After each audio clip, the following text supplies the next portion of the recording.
11 सितंबर 2001 America के world trade centre पर आतंकी हमले के बाद से लगातार यूएस आर्मी 20 वर्षों तक अफगानिस्तान में धाक जमाए तालिबानी लड़ाकों से टक्कर लेती रही। 5000 किलोमीटर दूर से नाटो देशों के 36,000 सैनिकों के साथ अमेरिका ने 2 दशक तक आतंकी संगठनों का जमकर सफाया किया, लेकिन तालिबानी संगठनों को चुपके चुपके पाकिस्तान का अंडरग्राउंड समर्थन मिलना बदस्तूर जारी रहा और आखिरकार अमेरिका ने अपने सैन्य उपकरणों और यूएस आर्मी को वापस बुलाने का फैसला रातों रात ले लिया।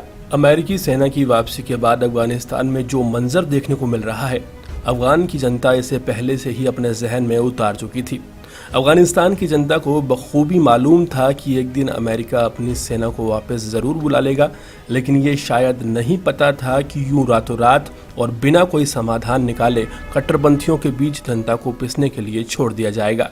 हालांकि अफगानिस्तान की सरकार इस संकट को भांप चुकी थी और उसी का नतीजा है कि जिस तरह दुनिया भर के बाकी देश मुफ्त वैक्सीन उपलब्ध करवा रहे हैं, अफगानिस्तान की सरकार आए दिन अपने नागरिकों को हथियार बांटती है।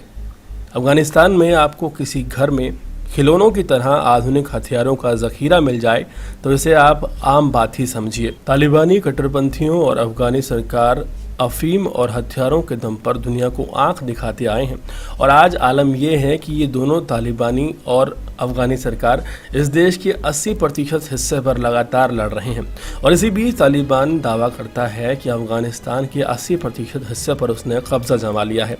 अफगानिस्तान में अमेरिका की वापसी के बाद वहाँ लोगों की ज़िंदगी कीड़े मकोड़ों से ज़्यादा नहीं रह गई है।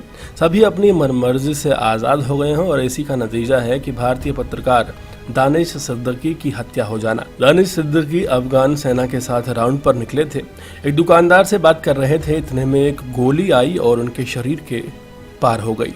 गोली किसने चलाई इसका ना कोई सबूत मिला है, ना कोई वीडियो सामने आई है। अफगानिस्तान के राजदूत फरीद मुमुंसे ने ट्वीट करते हुए ये फोटो जर्नलिस्ट दानिश सिद्दीकी की हत्या की जानकारी भारत सरकार को दी। वहीं दानिश की हत्या पर एक बहस छिड़ गई है कि पत्रकार की हत्या का जिम्मेदार अफगानिस्तान है या तालिबान है। इस बात का जवाब अफगानिस्तान के कुछ नेता पहले ही दे चुके हैं। अमेरिकी सेना की वापसी के बाद से अफगानिस्तान सरकार में कई मंत्री निशाना साध रहे हैं पाकिस्तानी सरकार पर।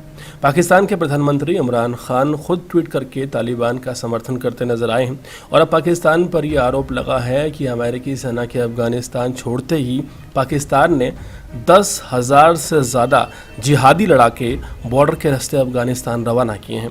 ऐसे में इस बात से इनकार नहीं किया जा सकता कि भारतीय पत्रकार दानिश सिद्दीकी की पाकिस्तान के इशारे पर हत्या की गई हो, पाकिस्तान के कहने पर निशाना बनाया गया हो। दानिश सिद्दीकी को इस बात से इनकार नहीं किया जा सकता। एक लंबे अरसे से इस तरह की रिपोर्टिंग लगातार दानिश कर रहे थे और जिस दिन उन्हें गोली लगी उस दिन उन्होंने सेफ्टी किट नहीं पहनी थी। यही वो बात है जो पाकिस्तान की साजिश की तरफ इशारा करती है। देश और दुनिया की ताज़ा तरीन खबरों से जुड़े रहने के लिए बने रहें हमारे साथ।